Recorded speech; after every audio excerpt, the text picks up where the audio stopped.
Hello and welcome, this is Coolidge, and I'm going to be doing a review of Warlock 2, the Exiled. Warlock 2, the Exiled is a hex-based 4X strategy game where you jump from small map to small map, each with a different look and feel and resources available, in order to reach a final goal of your homeworld from which you were exiled from. I think this might be different in different ways that you play it, but that's the main normal type of game. I'd like to start off talking about the good things about this game. The good things are there's a limit on the amount of cities you can have with the soft cap, as this game is very much driven about just kind of expanding and building cities wherever you can. This soft cap does help you from just blobbing. However, there are ways to mitigate it. You're able to build special kinds of cities that lower your blobbing potential and lower the ability for you to get units out of those buildings. But you can build those special cities around the map to kind of keep some amount of a blob going and allow you to have cities that can defend themselves and whatnot. I do like that the buildings within each city take up physical places on the map. You have to build building. There's no roads. You don't build a road like in Civilization. You build a building. And building reduces the movement speed on that tile. But it also, that those buildings can be built, one building for every 1,000 population, I think. And so you can build a road of buildings, or you can build them on the specific resources that they need to be. And you can really specialize your cities that way. It helps, and is different than Civilization 5, where you just build everything in every city that you can. Like, there's no reason not to. And so I do like that. I also do like that nearby units that are ranged can help defend another unit that's being attacked. So if a swordsman in the tile next to you gets attacked by some bears or something, and you're an archer, you can fire your arrows at that bear. I do like that. That's interesting. I like that, there's spells in the game, and the spells not only impact units by buffing and debuffing them, and they can also, rain fire upon them. I can basically nuke people, things like that, and I like that they have casting times for different amounts of turns and things like that. But I also like it has an ability to terraform. So you can raise and lower the land.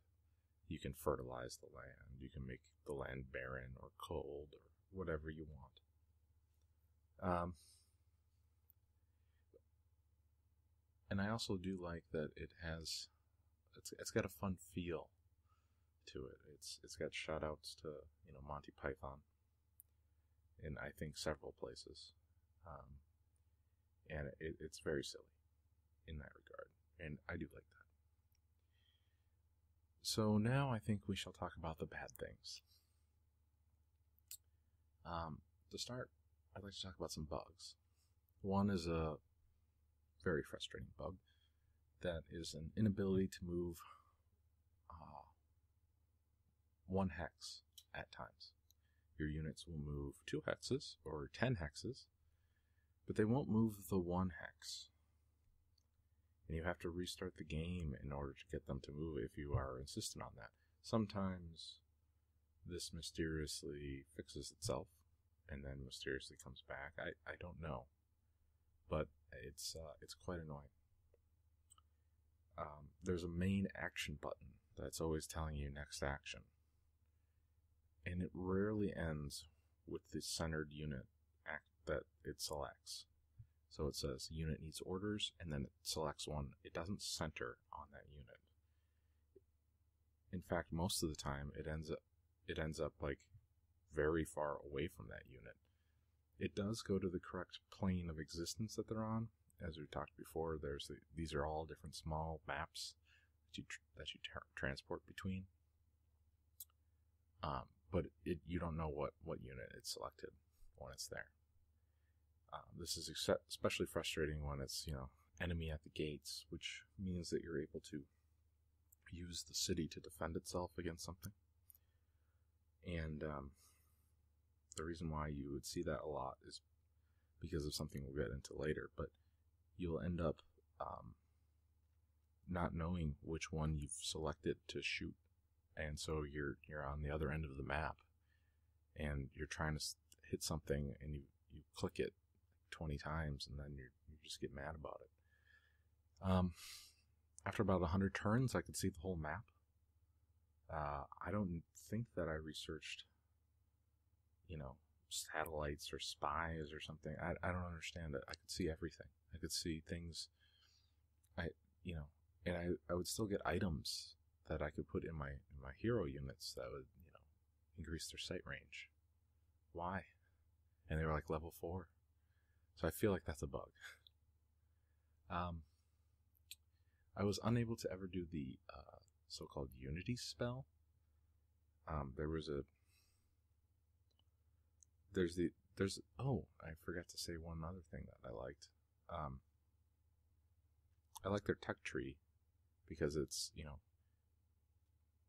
there's 10 things given, you pick 5, and then you can move to the next group of 10, and you pick 5 of those, then you can move to the next 10. And they have 3 parallels of that. And at the end of that, it says something about if you finish it in 2 of them, you should be able to do this Unity spell, but I never was able to do that, and I don't quite understand. And now we'll get into bad game design. I think that this game needs a better way of showing the unit you have selected on the map. Since it doesn't center on that unit, it's kind of hard to tell. Sometimes you can see, but other times, especially on a world that's in a desert world, which also makes it very hard to see movements, your intended movement. You can barely see what unit is selected. It's because it uses like a white color to show the little selection ring and where you can move, and a yellow color to show where it will be for the next movement. And on a desert world that's extremely bright to begin with, which also should probably be scaled down a little bit, the albedo on that place is just like, anyway, what it should be is some crazier ring to give attention to. This is the thing you have selected, and it also needs to be that way on when you select a city, and specifically when you select something for enemy at the gates, it needs to have some sort of crazy movement on that thing to show which one you have selected. Like flames or something around the little arrow icon, or bow and arrow icon for being able to click and then shoot at something else. Movement beyond 1 turn is quite annoying.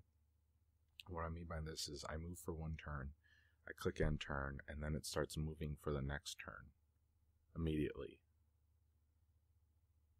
If I have movement queued up for the next turn, I feel like it starts it at the end of my turn and not at the beginning of my next turn. Follow? So like it just starts moving stuff. Or it's either that, or if I queued something up from last turn, it moves it at the end of my new turn, which I do think can be helpful in one way, because then you can say, oh no, I don't want that. But it should just move those at the beginning of the turn, I feel like. Otherwise, why did you queue them up? It ends up giving these things with like a unit needs orders, and it's quite annoying if your unit goes halfway through their movement distance. I do not like the okay being returned after you take a decision. Even if there's only one decision to be had, it ends up saying like, oh, you did this. I know. I clicked it. I know which button I clicked. And I feel like that's something that if I was building this game, I would have that as a debug statement. But I feel like that's just adding more clicks for no reason.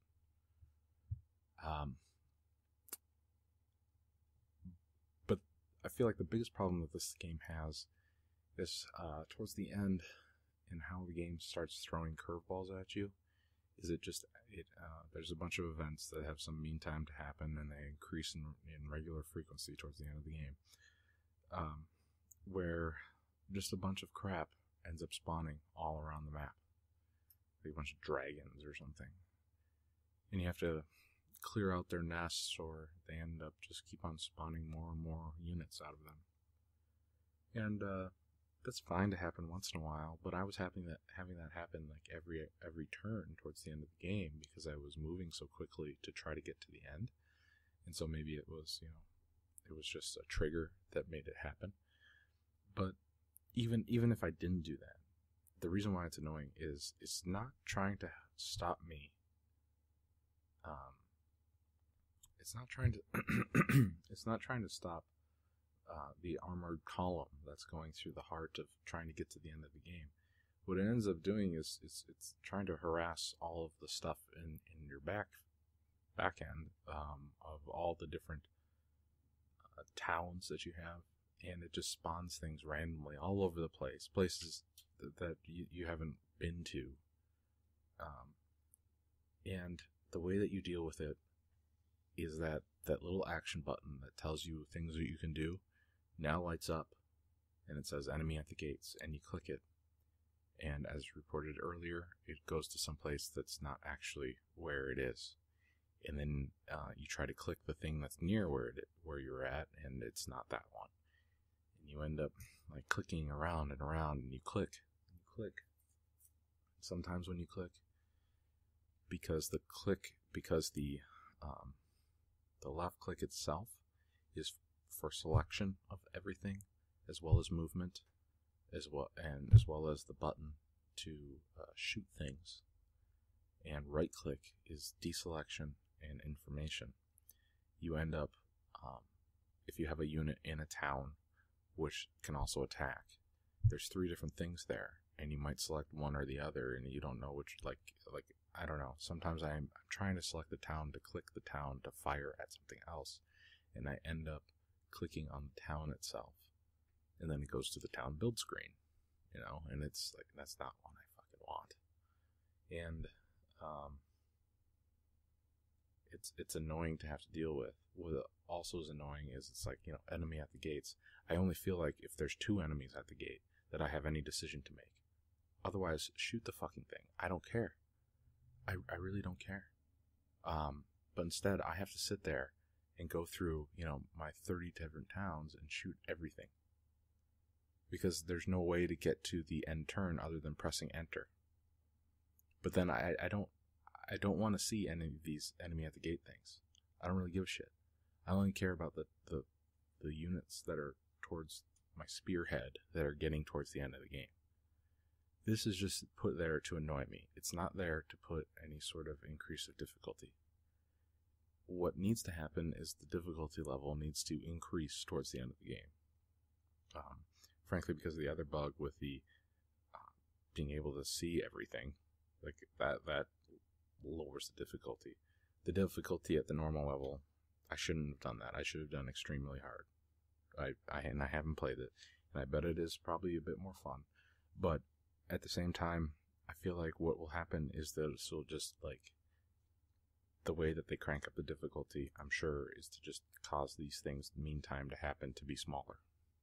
So a bunch of crap just keeps on spawning all over the fucking place. And that's not increasing difficulty, that's just making you fucking annoyed. with Civilization, I got bored at the end because it wasn't difficult, because there's nothing to really stop you once you've blobbed up enough. The way to try to stop you is to, put units that are attacking you from everywhere, but that's not stopping you either. What that does is that just forces you to be annoyed. I wanted to stop playing because I was annoyed. Like that. And that's why I'm doing this review. Otherwise, I wouldn't have. I was enjoying it, but I just got very annoyed towards the end. I feel like a better decision would be maybe one of those way gates or something opens up, and it's between you and a mage that you haven't encountered yet. So all of a sudden, you have a entirely new front opening up somewhere on the map, and you have to move your units to go meet this new enemy.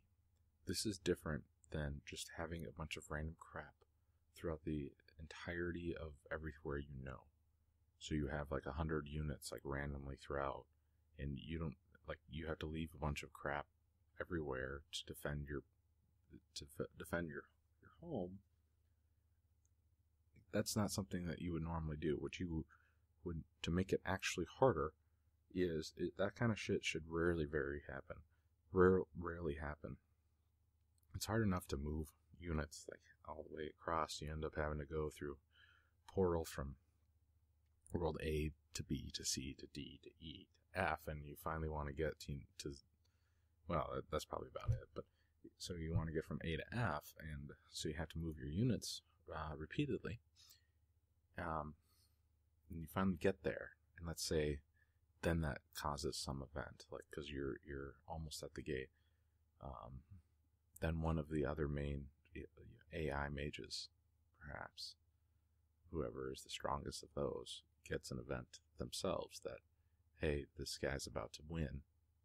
Now, cast some spell that causes portals to be open back to one of between A and F, between one of those worlds where the guy probably has units. Then all of a sudden you have this whole new front opening, and you got to pull back from F to defend because they're just taking over all of your shit. They are in your base, Yes. In your base, killing your dudes. That is the thing that actually hurts. Not this, it's just mosquitoes. Annoying as fuck. That's all it is. Talked about the clicking. And the maps. The maps themselves, at least in the Exiled playthrough that I went through, were very, very tiny. They need to be larger. Having to go from one plane to another, I feel like it's a great idea, but I feel like it was implemented incorrectly in that the map should be 3-4 times the size, and you should have less of the planes. So you're able to kind of build up, you still have the problem of the soft cap with the cities that can cause unrest and all that stuff. And it actually would, not make a lot of sense to build too many in one spot because you need to expand into the different planes. But you could probably tune up the size of the maps themselves and tune down the amount of planes. In my playthrough, I met and destroyed 2 of the other great mages, and I did not ever meet 2 of the other ones. By the time I met the United one, and then the United one just started destroying everything with all the units that I put forward, and started spawning all that crap like I talked about, and it just got annoying. And I could probably have won it if I just put more units there. I had like 12,000 mana or something, and I was just literally throwing nukes at the United one, and I would just not even care about my towns, and I would just press enter, and I don't care what was happening, and then I would just nuke them again. That was how I was ending that game, and I feel like that's not how I should have been doing it, but it was just not being very fun. So, recommend this game? No, actually, I wouldn't. I feel like there's some good room for improvement, but I would not recommend this game at this point. So, anyway, thanks for watching.